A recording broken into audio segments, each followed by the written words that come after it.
Buenas tardes a los que nos escuchan. Mi nombre es Alan Alejandro y yo les voy a exponer acerca de la estática de la partícula. Bueno, en primera instancia, mi nombre es Alan Alejandro Negrete Tobar. Soy estudiante de la carrera de Ingeniería Industrial en el Instituto Tecnológico Superior de Irapuato. Actualmente estoy cursando la materia de física y mi docente es la maestra Luciano Andrade Cristian Mariana. Bueno, como introducción, tenemos que la estática surge como una división de una de las primeras ciencias de la física, es decir, la mecánica clásica, en la cual se estudia el equilibrio de los cuerpos cuando se encuentran bajo cargas, o sea, fuerzas.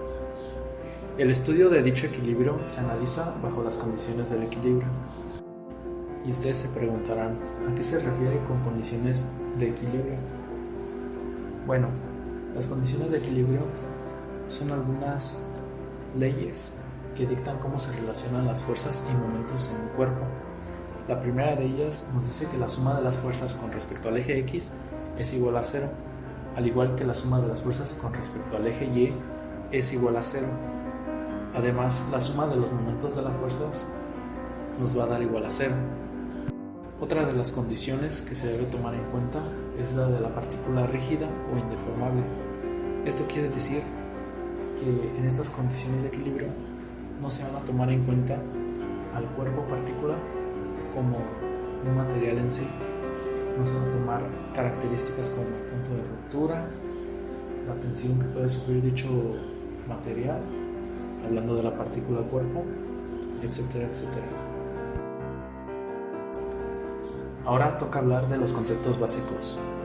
Para empezar, se deben definir dos tipos de cantidades: las cantidades escalares, las cuales, para ser representadas, solamente requieren una escala numérica. Por ejemplo, la edad de una persona, estatura, el volumen de un cuerpo, etc. Y las vectoriales, las que además de tener un número, requieren otras características como su sentido, dirección, módulo o magnitud y punto de aplicación.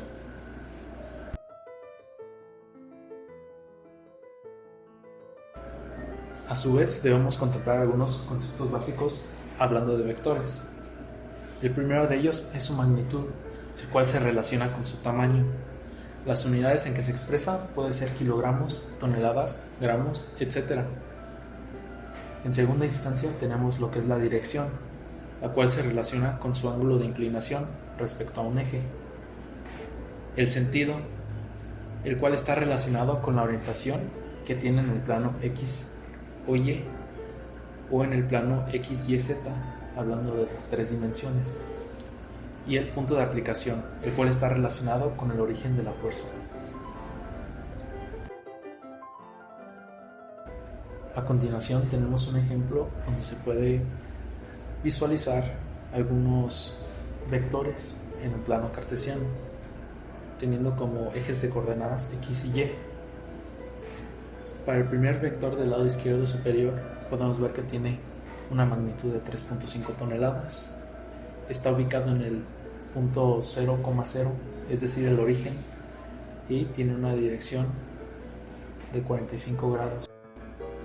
Además tenemos otro ejemplo, el cual nos dice que el vector 2 va a estar posicionado en la coordenada 4,2 con una dirección de 30 grados y nos muestra su sentido y nos dice que su módulo o tamaño es de 5 toneladas.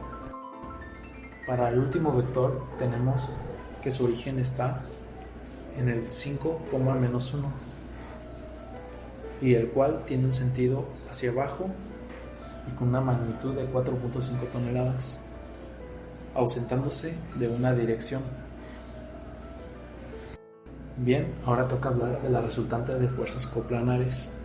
¿Qué son las fuerzas coplanares? Son fuerzas que se encuentran en un mismo plano, es decir, en dos ejes, a diferencia de las no coplanares, que se encuentran en más de un plano, es decir, en más de 3 ejes. Y cabe destacar que el resultante de las fuerzas coplanares entonces será F, como se puede observar en la imagen de la parte de abajo. A continuación tenemos un ejemplo de una resultante de fuerzas coplanares. tenemos que como primer vector está ubicado en la coordenada 5,1 y el segundo vector está ubicado en la coordenada 6.67,4.18. Lo primero que se debe de hacer es determinar, en este caso, como es un triángulo rectángulo, H, el cual quedará de la siguiente manera. Para el primer vector tenemos que realizar el cálculo correspondiente a fin de determinar su f. ¿Qué quiere decir eso? Que vamos a realizar el siguiente ejercicio por el método del triángulo rectángulo a fin de determinar h. Entonces, ¿qué nos dice la fórmula? Nos dice que hay que sumar a y b. Entonces, lo que se hará a continuación es sacar la raíz cuadrada de 5 al cuadrado más 1 al cuadrado, el cual nos da un resultado de 5.0990. Siguiendo este mismo método, podemos determinar la f del vector 2, el cual será la raíz cuadrada de 6.67 al cuadrado más 4.18 al cuadrado, dando un resultado de 7.8715. Entonces, para determinar el resultante de las fuerzas coplanares, se va a proceder a sumar estas dos f de estas dos vectores, dándonos un resultado de 12.9705. Como conclusión, tenemos que la física estática y el estudio de la resultante de fuerzas coplanares resulta un tema esencial en primera instancia para darse cuenta, mediante el empleo de la mecánica del sólido rígido, la solución a ejercicios, dando así una idea del funcionamiento de un vector y los cálculos respectivos a fin de determinar la fuerza resultante de uno o más vectores. En estos problemas es suficiente plantear las condiciones básicas del equilibrio, que son 1. El primero de ellos nos dice que el resultado de la suma de fuerzas es nulo, y 2. El resultado de la suma de momentos respecto a un punto es nulo.